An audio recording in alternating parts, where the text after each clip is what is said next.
Turkish President Tayyip Erdoğan sued a former government worker because he posted memes online comparing him to Gollum from The Lord of the Rings. This is serious. Like, this sounds like something that would be in The Onion. This is serious. It's in foreignpolicy.com.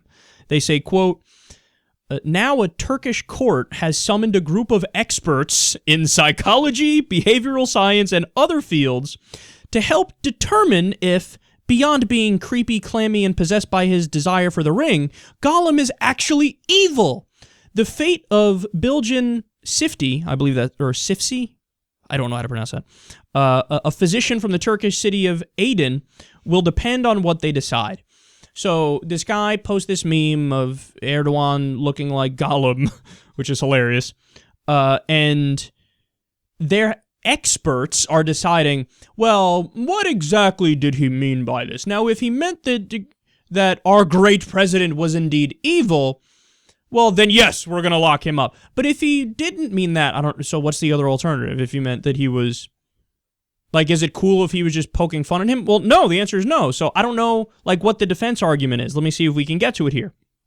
So they say if they decide he's evil, then he gets up to 2 years in jail. 2 years.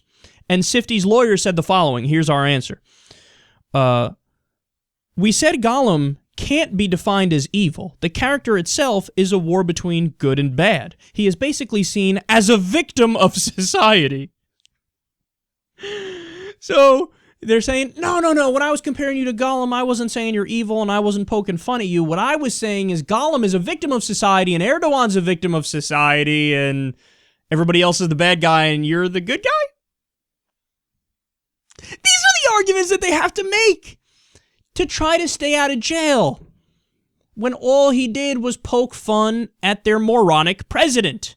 And there's a massive irony to this, too, because obviously Erdogan is a little bitch, and he gets his feelings, I can't believe you made fun of me. And so what is he trying to do? In an attempt to shut down the making fun of him, he does this, and then what happens? It gets news everywhere. Everybody hears about it now. If you just didn't do dick about it, it would have went away. And then less people would have known about it. But now we're laughing about it. A lot of people watch this show, Tayyip. They're going to go, oh, look at this fucking joke of a human being. What are you doing? If you didn't do this, wouldn't have got on this show. Wouldn't have been thousands more people to know about it. And it's not just me, it's everybody. Everybody's covering it now. Why? Because you're a child. You're a man-child in charge of a country. A country with the second biggest army in NATO. Sweet Jesus, we're all fucked. No, what a joke this is. This guy's an authoritarian. He's an authoritarian. Like, here, you shouldn't have to argue in court, no, I'm not making fun of the president. I meant something else by doing it. No, it should be, yeah, I was making fun of him, and I should be allowed to do that. How do you like them apples? See, that's how a free society functions. That's how people who have matured function. But again, he does this and he thinks it makes him a macho man. It makes you the opposite.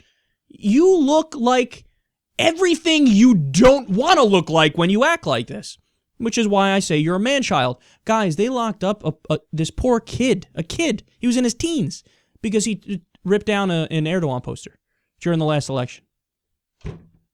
And this guy wants you to think he's the most moral. He's the one that sticks to his principles. He's the one that's, the brilliant leader. You are a little punk bitch who's basically, a child who doesn't know how to deal with criticism or your emotions because you've been coddled and pampered your entire life. And you're not a leader. You're not intelligent. You're an emotional wreck, and you should be nowhere near any position of power. I wouldn't trust you being a manager at an Arby's, never mind running a country.